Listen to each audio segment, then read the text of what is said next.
take you through what I go through how I practice, and then from practice to course, as far as what I do here on the range and what I work on, so I'm mimicking practicing the way I want to play, okay? This was probably 10 years ago. I was hitting shots to that red flag with an 8-iron, and this guy, Mike Bartell, he was a sharpshooter for the Riverside County Sheriff. And he sat in a chair where that orange box is. He goes, hey, I had headphones in, and said, Eric, you mind if I watch? I'm like, yeah, come hang out. So I probably hit balls for 10 minutes, and he was timing me. Every time I got to a certain point after a ball, and then I got the next ball, and I do this, and I go and I do my thing.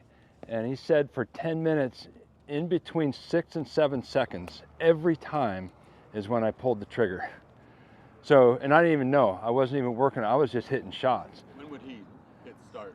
I don't know exactly what point, but it was the same point every time, every swing. So the efforts that I put in over the years building my routine allows me to get in the same space for every shot. Whether it's a 3-foot putt or a 300-yard drive, I'm in the same space. It's so automatic now that I don't think about it. But the value of it like completes a space in your head to where it doesn't allow, make sure I get to my left and squeak and get to my right to squeak before I go, right? So working on technical things while you're getting new information, and then letting the technical stuff rest and just hit shots to targets while, let's say I'm going to blue, I want to set up to blue with no thought of making sure I do anything technically. And whether I hit a good shot or bad shot, I move on to the next thing. And I treat each shot like its own event. So I'm not chasing history. I'm not chasing what I did or didn't do on the last swing.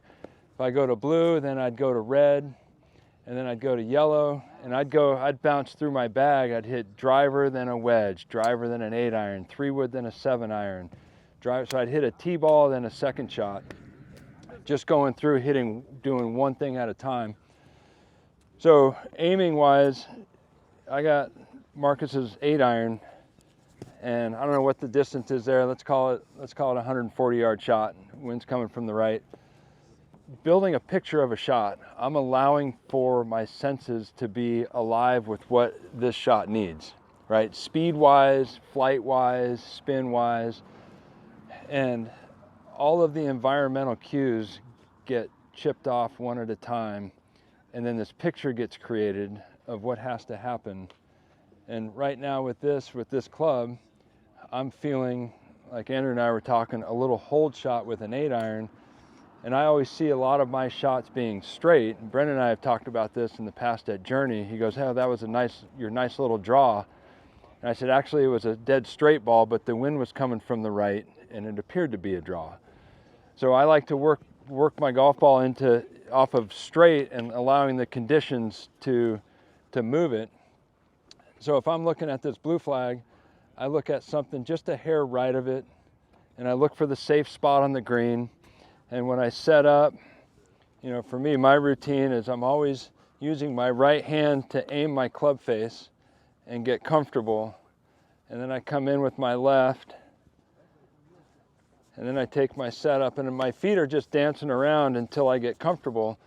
And while I'm doing that, the picture that's being created is getting completed. And it's all driven through comfort. I'm not like check, check, check. It's all driven through comfort.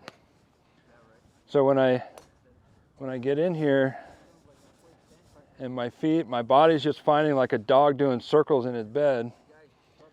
And then when finally you get comfortable, I go,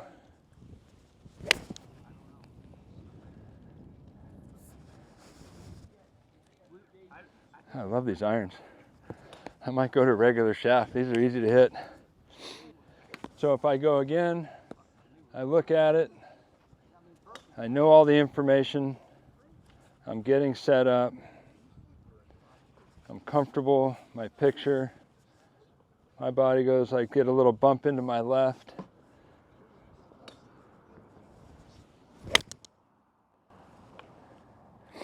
And You don't use an intermediate target when you're setting up? I don't.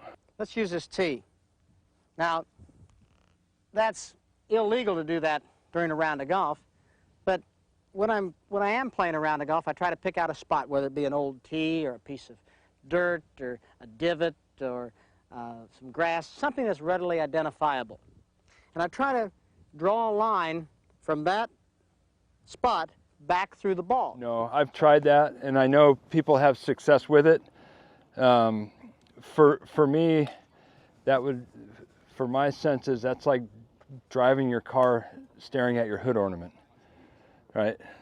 I have a picture when I drive that I'm responding to, and my senses are alive with lights and cars and traffic as I'm talking on the phone or doing whatever. So if I try to go here and set up to this, I've completely lost my picture to my target. So and it works for plenty. It's not that it's wrong. It's just that for me, I've tried it and I'm like, I don't even know what I'm responding to anymore. I know I'm aimed, set up at that thing 3 feet away, but I have no idea what I'm responding to. Club face first, and then organize your body around that, rather than like some people that would get set their body and then put the face. Yeah, and it could be whatever works for you, but I'm aiming my club face where I want it to start. So I start with the club face, and for me, I get measured, and my hands are just really soft on the club. So I'm looking at, and then for me, I draw a line from the flag on the ground all the way to my club face, and I go, yep, that's it. Then I take my stance, and my body's moving where it needs to satisfy what picture's been created, whether it's high or low, whatever it is. My body is doing its comfort dance.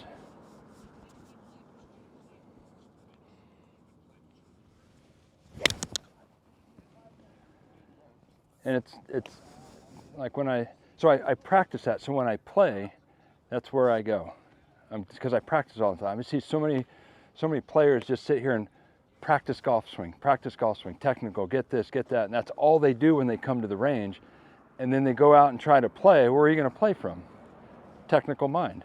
So you have to practice a particular way if you want to play a particular way. You can't just go out and say, oh, just forget about it and just play. It's like that's conflicting too. You got to practice a particular way. So if I go over to red, and I'll go a little bit harder with this shot.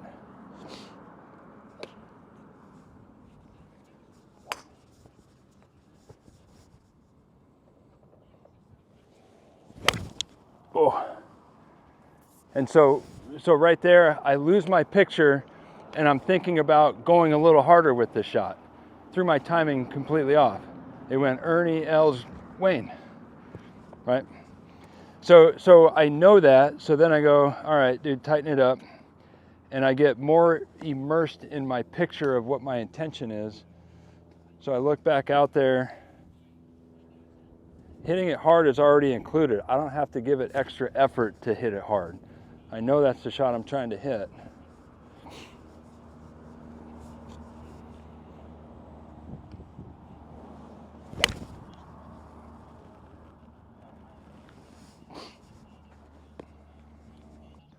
For me, if I go higher, I'm going to take it up in my stance a little bit because I've got a strong grip and a little shut club face, so I have to throw a little bit of loft into it at the bottom.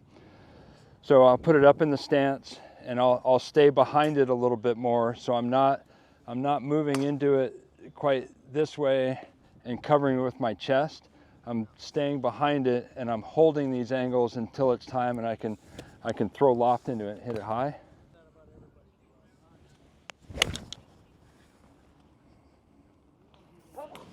And then going low, be the opposite, play it back in the stance. How much further back, like one ball back? No, I'm back. If I'm working this 8-iron off of center, to go high, I'm going probably 2 balls up. To go low, I'm probably 2 balls back of center. It's mainly practicing the way you want to play. It's a huge part of being able to take it from the range to the course. is knowing how to spend time here efficiently, building a routine, and then going out. And if you're able to do at a high level, if you can do your routine like 85% of the time, that's like super good. Doing it 100% of the time, there's going to be some distraction that sneaks in a few shots. So just getting familiar with what it feels like to have a routine. You'll be surprised at how quiet your mind can be and how big that picture can get where you're not thinking technical.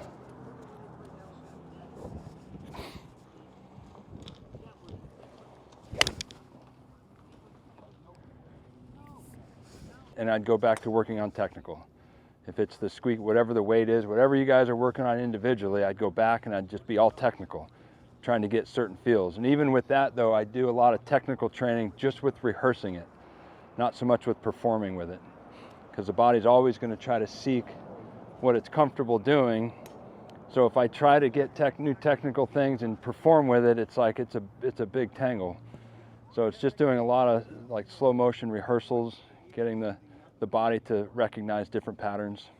I say in general, you can almost tell a player's handicap by how many balls they hit per minute, like balls per minute. Yeah. You know?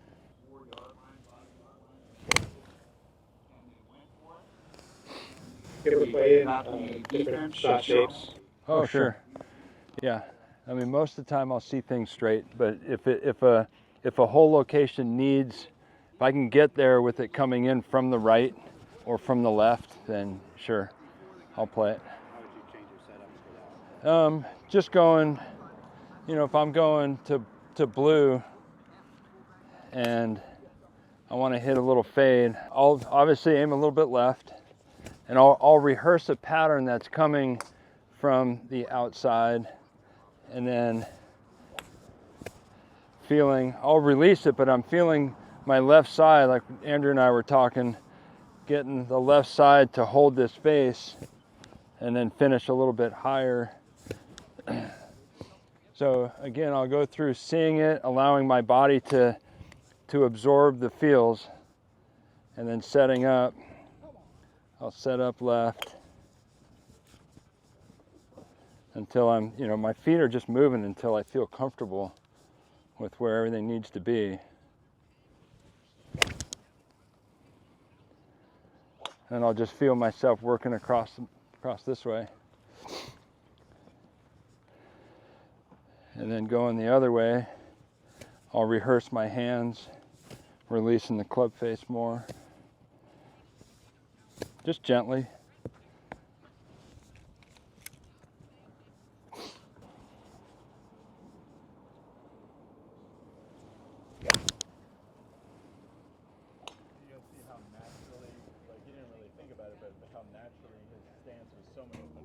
And when I was playing full time, we would hit violent hooks and violent slices.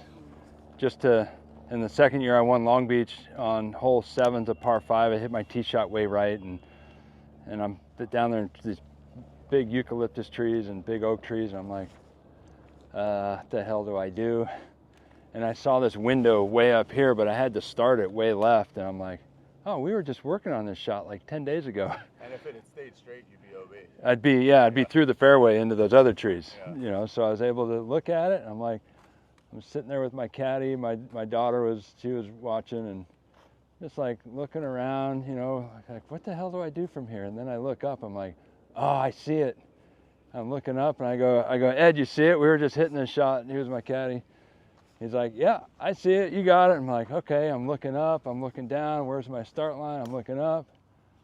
I'm like, okay, cool, and I feel this little rehearsal, and I'm looking up. So I'm just allowing for this picture to come, and then I look up again, I come down, I'm looking up at that spot, I'm getting my body I don't even really know what I'm doing, I just know that, no, that's not it.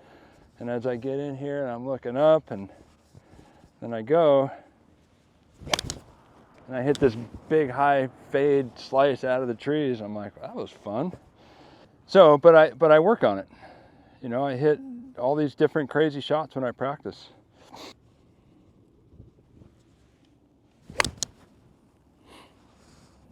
used to practice here when nobody was up here, and I'd hit balls at the house there and try to land them right in front of the garage door. Hit it a couple times, but just seeing how tight I can get my flight, you know, because it's a little shelf up there, and I just want them as close to the garage door as I could without hitting the building, but not bailing out, you know. So even if there was people up there, I'd still try to, if they were short and 7-iron was going to cover everybody, no big deal. But, you know, just so I can get focused on what my intention is, knowing if I screw it up, there's a consequence. But where am I? Am I afraid of the consequence, or I'm dialed into what my picture is, right? And the consequence is water, bunkers, OB, whatever.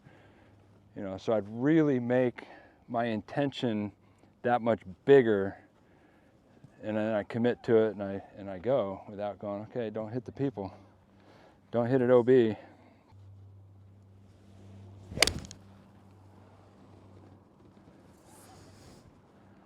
Good?